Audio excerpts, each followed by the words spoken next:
just too sloppy to win. Core fundamental things, man, we didn't tackle well enough throughout the game defensively. And then in the most critical moments, man, we didn't maintain possession of the ball on offense. And so we got to accept responsibility for the outcome of the game, and we do. Sloppy indeed. Hello, everyone, and welcome to another edition of The Extra Point presented by Microsoft Surface. I'm Mike Prisuta, filling in for Missy Matthews, and we are trying to make sense out of Steelers 16, Lions 16 yesterday at a very wet and cold and miserable Heinz Field. We've got just the personnel to try to make sense of it all as the Steelers try to move past the Lions and get ready for the Chargers in Los Angeles on Sunday. Let's meet the panel. It is a distinguished one, as always. First up, Merril Hoge, who is the guy who brings us the playbook every week here on the Steelers social media platforms, former Steelers running back. Merril, how's it going today? Good, Mike, brother. Excited to be with you guys. We've also got a guy who, usually Arthur Moats is smiling. I'm not sure even Arthur would have been smiling after that 16-16 tie yesterday. Arthur Moats, James Madison University Hall of Famer. Arthur, welcome to the show. Man, glad to be here. Slightly confused as well, though. And last but not least, from sunny California, Dave Dameshek of the Extra Points Network. Dave, welcome to the show. What's happening, Prisuta? Listen, 16-16 loss. Still licking my wounds. Let's get right to it. It did feel like a loss. Joe Schobert said yesterday it felt like a loss. Ray McLeod doing a little Zoom with the Pittsburgh media today said it felt like a loss coming into the building today. And Arthur, I put you on the spot a moment ago, so we'll start with you. How do you regroup after a game such as that? It is a weird vibe. I mean, when you think about it, we do take it as a negative connotation, but at the same time, they technically didn't lose either. So the streak of 5 games in a row of not losing continues. We got to move the goalposts every once in a while, seek a little comfort. But as a whole, I do think that you can move on from this because there were some positives in that game yesterday. But as a whole, the positive that I would take away from it is we were in that position because we put ourselves there. We were the ones who were making the self-inflicted wounds, whether it was fumbling, whether it was dropping passes, the missed tackles. That wasn't anything that the Lions were doing, at an above average level to make you miss these tackles. No, that's just more so you having to get back to the basic fundamentals. But it's encouraging because those are all things that the team can fix. These are all things that they can fix in-house. It's not necessarily personnel related or even call related from a coordinator standpoint. So from a positivity, man, you lean on that, you hang your hat on hat, and I think that's ultimately how you bounce back and get a official win next week. Dave, you're never a guy that gets too high or too low with the final result. How do you see the team regrouping after yesterday's, as you put it, 16-16 loss? I don't know who you're confusing me with, Prisuta, because I've been pretty low. I walked the floors into the wee hours of the morning today trying to make sense of what I saw there. I think we have to accept the big picture, even things that we don't necessarily like. For instance, as human beings, one day the sun's going to burn out, and that'll be that, and we have to all accept that. In football terms, this ends with Tom Brady winning the Super Bowl, or maybe Patrick Mahomes. In the AFC North, though, it's kind of like how I punctuated my Sunday. I watched Curb Your Enthusiasm. Now, that's not big picture stuff, but I had a nice laugh about it. AFC North is Curb Your Enthusiasm. Let's enjoy that little moment about what the Steelers, where they sit right now in the picture here. Are they out of it there? No. Lamar Jackson and company just lost to the Miami Dolphins. They barely scored a touchdown. Were it not for a personal foul on Lamar Jackson, they wouldn't have gotten a touchdown in that game. The Browns got humiliated in Foxborough. The Bungles are the only winner of the AFC North, only because they didn't play this week and they have to go to Vegas this week. So, let's enjoy the journey here. I'm big on journey over destination in 2021 with these Pittsburgh Steelers. Next chapter, hopefully number 7's under center in sunny LA. So you're big on journey. That means you have not stopped believing. Is that what I'm to glean from this? Thank you. Thank you for getting for picking up what I'm laying down, Prisuta. Merril, you saw that standings board a minute ago. 5-3-1 is not 6-3. It's a half game. It can't be that big a deal, right? Or can it? Right. Honestly, we won't know that till the end. That's what's unfortunate. Now, the one thing that's obviously in the eyes of the beholder is that you play Cincinnati again once, Cleveland once, and Baltimore twice. So there's a big chunk of your the rest of your season is in the division. Your control. You're not hoping that your divisional opponents lose because you've already played them. So you've got that into perspective. I think that when they go back and look at the tape, and Arthur had mentioned it, Dave alluded to it, there's a lot of self-inflicted wounds, and those are always a positive thing in the sense that you can fix them. The problem is they keep having self-inflicted wounds. It's not the first game. And that's what's probably, I think, would be most disturbing if I'm a coach sitting in meetings with my guys right now. I'm talking to guys about missing run fits. Okay, the tackling is secondary. You got to be in the right position first to even attempt to be a good defense. A lot of bad run fits, mental busts across the board. It clearly wasn't like the Cleveland game. Like you said, none of that at the Cleveland game, which elevates the disturbance to another level. I've already seen you play like this. I know how you can play. And then to not follow it up. Well, listen, I think it's truth in every one of those meetings.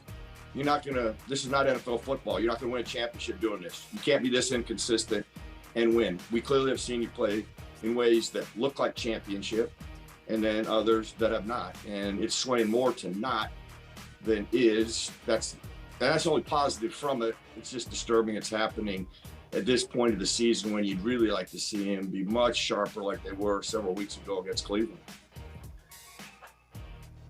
The 229 rushing yards the Steelers allowed is getting a lot of attention, and justifiably so. But the Lions only got 16 points, as many as the Steelers got. Arthur, what do you think was a realistic expectation for that offense, given the relatively last-second change of quarterback from Ben Roethlisberger to Mason Rudolph? Yeah, well, we knew that the Steelers offense was going to have some limitations. Obviously, Ben is the big name, but we also got to remember Chase Claypool wasn't available either. We know what his presence brings, especially when you're talking about creating some of the pass interferences that he's typically able to draw, the field flipping variety. So going into this game, I didn't personally feel that the expectations were going to be very high, just because the cases, when we're talking about Mason Rudolph, if he is a quarterback of the future, I think that jury is still out as well. So for me, man, I thought that at times the offense did some good things. I thought that they hit some good throws, but once again, too many self-inflicted injuries, even in overtime. You think about Deontay Johnson, he had the big catch, man, field flipping play, but it ends in a fumble. That's self-inflicted right there. That was nothing that the Lions did that was, miraculous. That's just, you got to have better ball security. Similar things can be said about Pat. Now, I'm sure that when we get to that call at the end, in terms of, do you just kick the 57-yarder, or do you even try to take that play to get a little bit extra yards? That can come into debate, and we can talk about that as well. But as a whole, with this offense, you knew they were going to be limited. You can't have the self-inflicted issues. And then also, when we're talking about Mason, because it wasn't as if Mason came out here and played a perfect, game as a backup quarterback, it's certain throws that he has to make. We talk about the throw, with him and Ray McCollum in the end zone. That's a throw that he has to hit. That could change the dynamic of the game. So all of the guys on offense, especially, man, had their moments. But as a whole, they just got to be way more consistent when you're not going to have the full gamut of talent and productivity with you. Dave, did you get more or less or about what you expected from the quarterback? I'm not letting Mason Rudolph off the hook this deep into his career. I expected, I guess, a little bit more. Let's keep in mind, he's the backup QB who found out he was the starting QB on Saturday night. That said, the missed touchdown pass to Ray is inexcusable. The miscommunication or otherwise with Deontay Johnson and what probably is a game-winning completion if he hits Deontay Johnson on that crosser, and the inexplicable bad decision on 3rd and long in overtime that just about got picked would have been awful. I think you, though, ultimately have to put it a little bit more. And Arthur's absolutely right. Of course, he's the backup QB, and the fact is, he got him on the outskirts of field goal range twice, and it got fumbled away. by Muth and by Deontay. So that is more on those guys. The defense against Jared Goff, who very early on is hobbled. So we know Jared Goff, who's not a world beater to begin with, ain't going to beat you with his right arm. That you turn the 0-8 Detroit Lions into a one-dimensional offense, and they only allowed 16 points is not acceptable for a defense-first team. And I understand injuries and that guys aren't magically turned into Stephon Tuitt just because they put on the same helmet as Stephon Tuitt. But the defense is supposed to be the strength of the team, and it was not yesterday against a very bad Lions team. Merril, in terms of Rudolph, it looked to me like he was throwing to the right guys. Execution was a little faulty in some instances, but did you see him as comfortable and understanding what he was supposed to be trying to do? Yeah, well, let's do a couple of things for clarity. First of all, backup quarterback has to be ready every week as if they're going to be the starter. And Mason gets a lot of practice, probably more than most backups with Ben's practice schedule. So he has a lot of reps. Your job as a backup every week is to walk in like you're going to play. So, as far as now, let's go to expectation. There was two critical plays in that game that I thought were the difference in the game. The interception that he threw, by the body language, his first interception, I don't know if the back ran the wrong route, although his body language indicated he did not. Why Mason would throw it as if it was going to be a check down or a little hitch route versus a flat, I don't know. But that was a bad, obviously misunderstanding by both guys. If you mirrored on the other side, actually should have been a completely different route if it was mirrored, but I don't know that to be a fact. I always trust the body language of a player, and the running back would look like, what kind of throw was that? So Mason makes a bad throw there. That was unnecessary. That you get the ball at the 50. The pass that he missed down in the end zone, if you remember going into this game, the history of the Detroit Lions this season, they constantly make mistakes in the secondary. They constantly are making busts. The Washington one, there's a bust. They don't handle things very well. If you go back and look when they lost to the Ravens, a bust. Half of their games late in the game, bust. Well, that actually was another bust. Now, I don't know. The route probably threw Mason off, because I'm not going to blame Mason on this one, because he went out and then he went back in. He didn't give him any clarity, and I think that's because he was confused because they busted the coverage. He didn't run the route he was supposed to. He bailed on the route he was supposed to, and that's why ends up being a bad throw. People are going to point the finger at Mason, but if you looked at the coverage bust and the confusion in the route, then really the burden goes on the receiver, not the quarterback. You still got to do what you're supposed to do, even with the busted coverage. That threw him more, quite honestly, and why he made a bad throw versus he just missed the throw. And I think people missed that the route was inconsistent, that busted the coverage, and that's the reason the bad throw ended up happening. Arthur, when you look back on all the twists and turns in that game, if you don't have the two fumbles in overtime, if you don't have the pick that Merril just broke down, if you just play a clean football game, do the Steelers win that one? Sitting here as a Steeler fan, you say sure, but as a football fan, it's hard to say yes when you look at how horrendous they were at stopping the run. The Lions were literally in the game because of the Steelers' inability to stop the run and just tackle. So to me, even if you take away the penalties, you take away the drops or the fumbles, I don't think that fixes the issues that you were having on the other side of the ball, where you're watching Detroit literally run up and down the field. And at times, I get what Merril was saying in terms of the fit, because that's very important. But then at other times, I'm watching and I'm asking myself, do these players want to make some of these tackles? Because at times, the effort didn't look like it needed to be across the board on that defense. So for me, and like I said, as a Steeler fan, I say yes, but as a football purist, I don't necessarily feel that the team would have got it done if they would have played a little bit cleaner. Why is it, from a Steelers fan, I must ask a couple of Steelers from different eras, why do the Steelers, more than any team I can think of in any sport, play consistently up or down to whoever they're lined up against? They can beat in 2021. We saw it in week 1. They beat the Bills. Maybe if Minka's blocked field goal counts, they beat the Packers in Lambeau. And yet they struggle against the Seahawks with Geno Smith. They tie the Lions. They should have lost to the Bears. What gives? Why does this happen year after year after year? Merril, you got an answer for him? It's pretty simple. I'll tell you this. This is why the NFL is completely different than any level of college football. You'll hear people talk about the SEC. They playing in BS. I take any SEC team, line them up on an NFL field, an NFL environment, NFL rules, that get destroyed. Now, the New England Patriots come into play us. I think they were 0-11 or 0-10, one of the two. They hadn't won a game. We beat them on, I think, a goal line stand. We leave that game. In the locker room, we were like, how in the world are they 0-10 or 0-11, whatever they were at that time? And they end up being 0-11 or 0-12. It was more of clarity how close the NFL is. At the end of the day, they're pro players. The Lions are undefeated. They're 0-8 walking in there. And I'm telling you this, when you watch them on tape, I think on Mike's show, we talked about if they can run the football and control the tempo, they're going to stay in this game.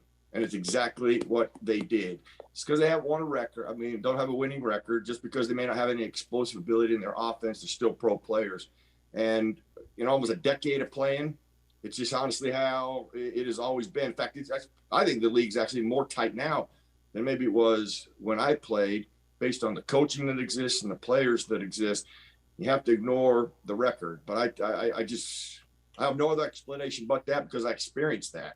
Then you play a team that hadn't lost, and you're like, how did other teams that we played not beat them when we would play them? So, I've always felt like that over my career. That's how tight it is. Here's the college scenario.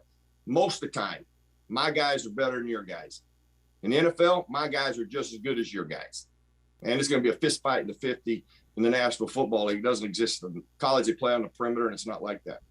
More globally, if I could just continue for a second here, is what you never saw 25, 30 years ago. Joe Montana's Niners never got whipped by 5 touchdowns and then went on to win the Super Bowl. Bradshaw and company didn't take 4 touchdown losses in October to the Jets and then went on to win the Super Bowl. It really is a 21st century phenomenon, right? That the Bills score 6 against the Jags. Tom Brady just lost to Washington. I think on some level, misery loves company. And for Steelers fans right now, you can look around and say, everybody's taking bad losses. The thing with the Lions, kind of like what Merril said, you watched them on tape and you saw they were capable of playing these games. I mean, they haven't been blown out a ton this season. They've been in a lot of their games. To me, though, you look at them and, yeah, they had to be extremely optimistic. Number one, they got the news that Ben Roethlisberger wasn't playing. To a lot of teams, he's the boogeyman. He's a guy that we've seen come out of there and make something out of nothing. So you remove him from the equation, yeah, they're going to be a lot more inspired. But I also blame the Steelers for letting them get that inspired, because when you talk about that first half and how physical the Lions were running that ball, how could you not get confidence? I mean, I play defense, so I don't like running backs. Merril is actually one of the only running backs I like. But I'm sure Merril, he would have been excited watching that team run the ball like that. So it's just one of them things, Ben, when you allow a team to get a little confidence, you allow a team to get a little bit of hope, now it's going to continue to grow. And when you're a team that, in terms of the Steelers, has your own limitations, has your own shortcomings, well, now you put yourself in a situation where it's a legit dogfight. And when you add a couple of injuries, T.J. Watt, Joe Hayden, you add Trey Turner and Kevin Dotson, well, now we're sitting here, we're asking ourselves, man, how are we going to overtime with the 0-8 Detroit Lions? What is happening here? But it all starts by you allowing them to get that type of momentum. You allowing them to get that type of confidence. That's a good place to leave off, Arthur. Well said, guys. I enjoyed it. Thanks for the insight. Let's do it again soon. Good luck to Kenneth Walker's Heisman bid. I'm rooting for Kenny Pickett, though. Sorry, Prisuta. For Merril Hoge. Hey, boy, Dave, good seeing you again, brother. For Merril Hoge, Arthur Moats, and Dave Dameshek, I'm Mike Prisuta. This has been The Extra Point, presented by Microsoft Surface. Please continue to find these and other programming on the Steelers' social media platforms. We'll see you again soon.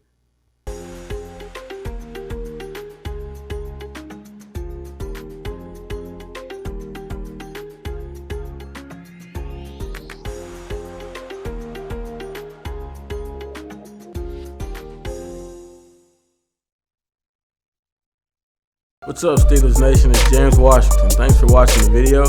Make sure to like and comment below. And don't forget to subscribe to the Steelers official YouTube channel. Thanks again, and here we go.